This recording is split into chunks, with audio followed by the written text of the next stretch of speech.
Your brain is very good at lying, better than you probably think, better in some measurable ways than it is at telling the truth. And the more you lie, the better it gets. Not because you are a dishonest person, not because your character is deteriorating, because lying is, neurologically speaking, one of the most cognitively demanding things the human brain does. And the brain, being the adaptation machine it is, gets better at whatever it does repeatedly. The research on this is specific. The implications are uncomfortable. And they explain something that most people who study deception have found deeply unsettling. Why dishonesty, once it begins, has a specific tendency to escalate. Why the person who would never tell a significant lie can, over time, become comfortable with deceptions that would have been unthinkable at the start. And why the brain itself, through a process that has nothing to do with moral decline, is actively facilitating that escalation. By the end of this, you'll understand exactly what happens in your brain when you lie, why it gets easier over time, and what the research says about where the boundary between small deceptions and large ones actually sits, and why that boundary is harder to maintain than most people believe. Lying is cognitively expensive. This is not a moral statement. It is a neurological one. Research using fMRI imaging to study the neural correlates of deception has consistently found that lying activates significantly more brain regions than telling the truth. The prefrontal cortex, involved in impulse control and executive function, shows elevated activation during deception. Additional working memory resources are recruited to maintain the lie and its consistency with prior statements. Inhibitory control mechanisms engage to suppress the truthful response that would otherwise emerge.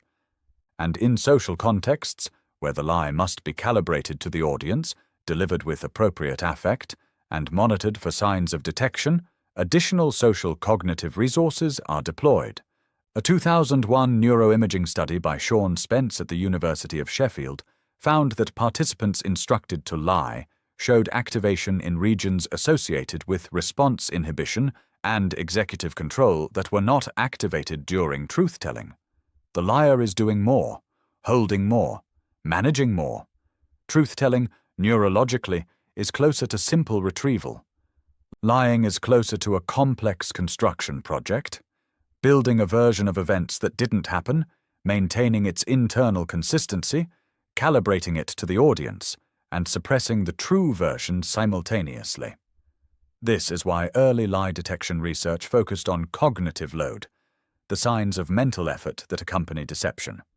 Slight delays in response. Reduced spontaneous detail, increased self-monitoring in speech and gesture. The specific signature of a brain running more processes simultaneously than it normally does during truthful communication. The brain gets tired lying, in the short term. But the long term is different. Here is the finding that changes everything. It comes from a 2016 study published in Nature Neuroscience by a research team including Tali, Sharot and Neil Garrett at University College London. The researchers set up a scenario in which participants were incentivized to lie to a partner about the value of a jar of coins, claiming a lower value would benefit themselves at the partner's expense. As the experiment progressed, the lies grew. Participants who began with small misrepresentations escalated to larger ones over the course of the study. What the neuroimaging revealed was the mechanism. The first lie produced a relatively strong response in the amygdala, the brain's emotional processing center, which responds to morally significant actions with a specific affective signal. The discomfort, the anxiety, the unpleasant arousal that accompanies the violation of one's moral standards. With each subsequent lie, the amygdala response decreased. Not because the person had decided to become more dishonest, because the brain's emotional alarm system was habituating to the signal. Adapting to what it had learned was now a recurring event.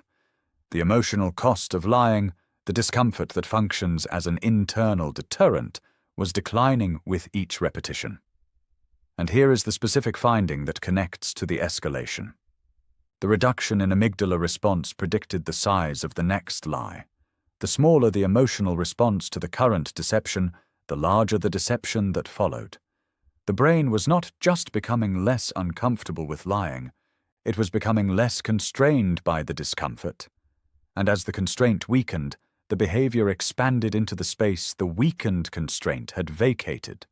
Here is the mechanism at the cellular level. What Sharot and Garrett's research documented is a form of emotional habituation, a process well understood in other contexts. Repeated exposure to a stimulus that initially produces a strong emotional response produces progressively weaker responses over time. This is how desensitization works, how people who work in emergency medicine become, over time, less emotionally activated by trauma. How someone who lives near a train track eventually stops noticing the sound of trains. The emotional system adjusts. The signal that was once salient becomes background. In the context of dishonesty, the stimulus is not a sound or a visual image.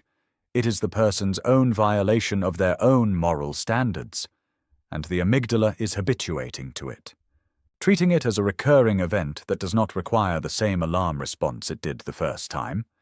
The cognitive research on self-concept and moral identity has an explanation for why this is particularly consequential. Psychologist Augusto Blasi at the University of Massachusetts studied the relationship between moral identity, the degree to which being a moral person is central to one's self-concept, and moral behavior.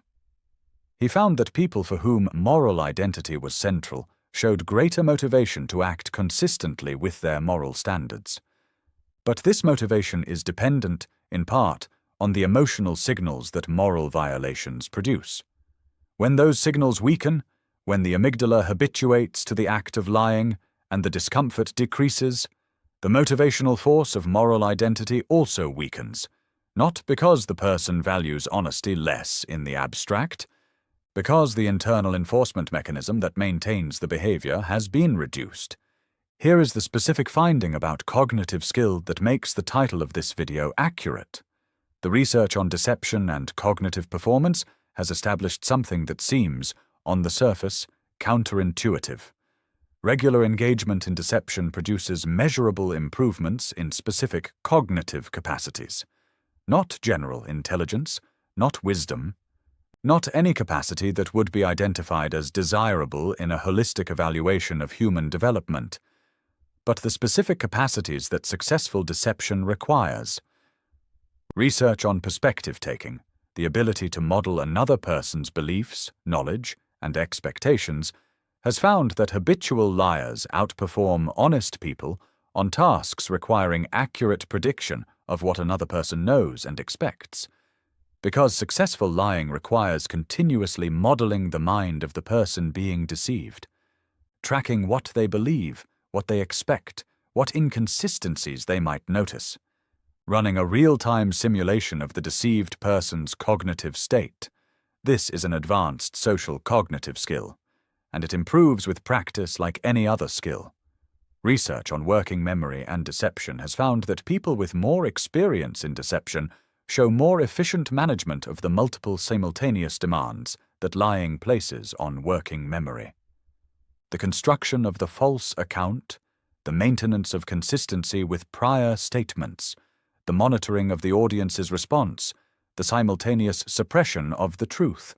The neural efficiency of managing these multiple demands increases with practice. The liar's brain gets better at lying, not through moral corruption, through the same neurological process through which the musician's brain gets better at music and the athlete's brain gets better at their sport. Repeated practice produces skill. There is a broader phenomenon at work here that connects the individual experience of escalating dishonesty to patterns that appear across organizations, institutions, and cultures. It is called moral disengagement. The concept was developed by psychologist Albert Bandura at Stanford, the same researcher whose work on self-efficacy was discussed in an earlier video. Bandura identified a set of psychological mechanisms through which people maintain self-respect and self-evaluation as moral individuals while engaging in behavior that would otherwise constitute a violation of their own moral standards. The mechanisms include moral justification, framing the behavior as serving a higher purpose; euphemistic labeling, using language that reduces the moral salience of the act; diffusion of responsibility, attributing the behavior to the group or the situation rather than to oneself; dehumanization, reducing the moral standing of the person being affected; and most relevant here, gradual habituation, the repeated engagement with small violations that progressively lowers the emotional threshold for progressively larger ones. Moral disengagement does not require a single dramatic decision to become dishonest. It proceeds through a series of small steps, each of which seems manageable from the perspective of the previous one. And the brain's habituation mechanism, the amygdala adapting to each previous step, is the neurological engine driving the process.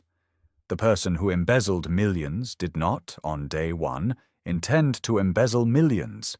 They started somewhere much smaller, and each step felt less wrong than the step before it, because the internal alarm system was already calibrated to the previous level. The boundary was not crossed in one dramatic act. It was moved, repeatedly, in small increments, by a brain that was getting better at each increment as it went. Here is the finding that most directly applies to ordinary life, not to fraud or serious deception, to the small, everyday lies that most people engage in with some regularity. Research by Bella DePaulo at the University of California, Santa Barbara involved participants keeping diaries of their social interactions and recording every lie told in those interactions over a 2-week period. The findings: college students told an average of 2 lies per day. Community adults told an average of 1 lie per day.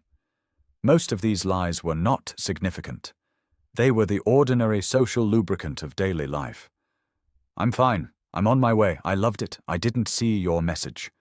These small social deceptions are not the same as the escalating dishonesty documented in Sharot and Garrett's neuroimaging study. But the mechanism, the habituating amygdala, the brain adapting to the repetition of the act, is the same. The question is not whether people lie. They do. The question is what the repeated engagement with small lies does to the threshold for slightly larger ones. And the research suggests the answer is consistent with everything else described here. Each engagement with deception, however small, produces a slightly more practiced neural architecture for managing the cognitive demands of deception, and a slightly less reactive amygdala for the emotional cost of it. The cumulative effect may be small, but it is directional, and it is running, in most people, without their awareness. So what does this mean practically? Not as moral instruction, as cognitive information.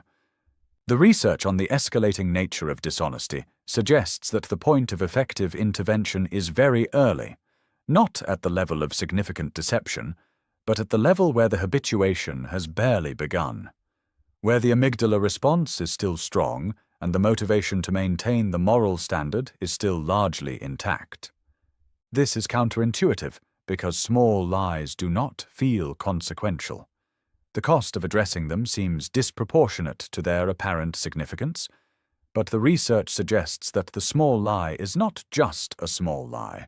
It is also a training session for the brain that will be running the next lie. There is a concept in behavioral ethics called ethical fading, described by Anne ten Brunsel at Notre Dame and David Messick. It refers to the gradual diminishment of the moral dimension of a decision as the decision becomes more familiar and routine. The first time a decision is framed as a moral choice, it receives moral evaluation, the deliberate consideration of right and wrong. As the decision type becomes routine, as it is made repeatedly in similar contexts, it is increasingly processed as a practical or technical decision rather than a moral one. The ethical dimension has faded from attention, and the brain, defaulting to its most efficient processing mode for familiar decisions, applies the practical framework it has developed and bypasses the moral evaluation it performed on the first occurrence. Understanding this process is not about achieving perfect honesty. It is about understanding where the changes in moral behavior actually originate, not in dramatic moments of decision. In the accumulation of small instances where the practical frame was applied to decisions that had a moral dimension, the brain had stopped noticing. The awareness of the mechanism is itself a form of the moral consciousness that the mechanism tends to erode. Your brain is very good at lying. That's where we started. And now you know why, and how it got that way. Not through moral corruption. Through the same adaptive, efficiency-seeking, practice-improving processes that make the brain good at everything it does regularly. The amygdala habituating to the discomfort. The working memory becoming more efficient at managing the competing demands. The perspective-taking skills improving with every model of a deceived mind that needed to be maintained. The brain getting smarter, at the specific thing being practiced. This is not an argument for resignation. It is an argument for attention. For noticing, earlier than most people do, when the emotional cost of a small deception has become lower than it used to be. When the mild discomfort that accompanied a small lie last year has become something harder to locate this year. That change is information, not about your character, about a process that is running in your brain, automatically, based on what you have been practicing. And a process that is running, once recognized, is a process that can be interrupted, not permanently, not easily, but with sufficient clarity about what is actually happening and what the trajectory of the small steps actually leads to is interrupted. Before the brain has practiced its way to somewhere, the amygdala no longer has the signal strength to warn you about. If the science behind how the human brain changes through what it does, including the things most people prefer not to examine, matters to you, subscribe. No moral lectures, no judgment, just the neuroscience that holds up, and what it means for how you understand your own behavior over time. The next video goes into why the brain finds it easier to do things that are wrong when everyone around you is doing them, and what the research says about how moral behavior actually survives social pressure. Hit subscribe. That one is worth staying for. There is a finding from research on organizational behavior that makes the escalation mechanism visible at scale. It concerns a pattern that has appeared with remarkable consistency in virtually every major corporate fraud case studied by business ethicists and psychologists. The fraud did not begin as fraud. It began as a decision to present numbers slightly more favorably than they were, to smooth a quarterly result, to delay the recognition of a loss that would resolve itself, to characterize an ambiguous situation in the most beneficial possible way. Each of these initial decisions felt manageable, defensible, even in some cases technically within the rules, and each of these decisions produced an amygdala habituated slightly more than the one before, a threshold for the next decision that was slightly lower, a brain slightly more efficient at managing the cognitive demands of the misrepresentation. Research by Eugene Soltes at Harvard Business School involving extensive interviews with convicted white-collar criminals found a consistent pattern in their accounts of how the escalation had occurred. Almost universally, the subjects described not dramatic decisions to begin committing fraud. They described a gradual drift, a series of small adjustments, each of which seemed within the range of acceptable behavior from the perspective of all the previous ones. The line had not been crossed, it had been moved, incrementally, across years. And by the time the behavior was clearly criminal by any standard, the emotional alarm system that would have been activated by the original behavior had been thoroughly habituated to every step along the way. This is not a story about exceptional people with exceptional ethical failures. It is a story about a mechanism that operates in ordinary people under ordinary conditions. Given sufficient repetition, sufficient incremental escalation, and sufficient absence of correction from external sources, the process that Sharot and Garrett documented in their controlled neuroimaging study runs in exactly this way in real organizational contexts. The brain is not choosing to become a fraud.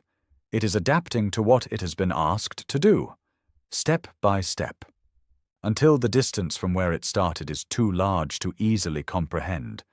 And the path back, if it is taken at all, requires confronting not just what the most recent deception was, but the entire accumulated drift that brought it there.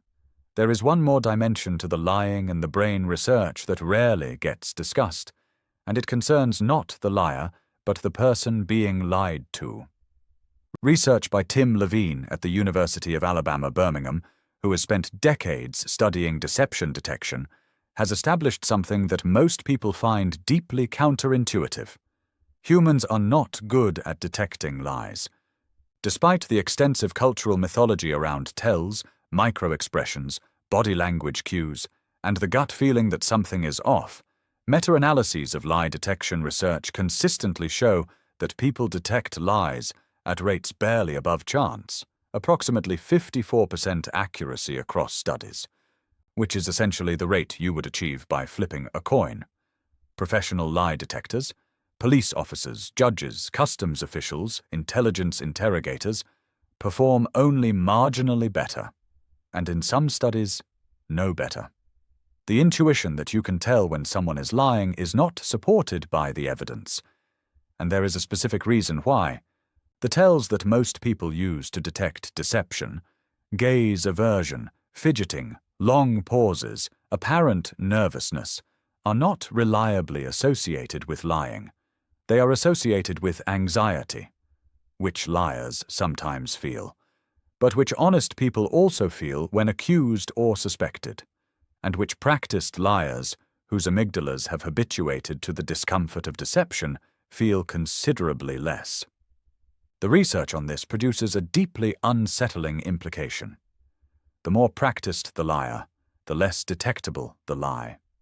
Because the neural signature of lying, the cognitive load, the emotional arousal, the behavioral cues associated with the effort and discomfort of deception decreases with practice. The beginner liar is nervous, shows tells, is relatively easy to catch.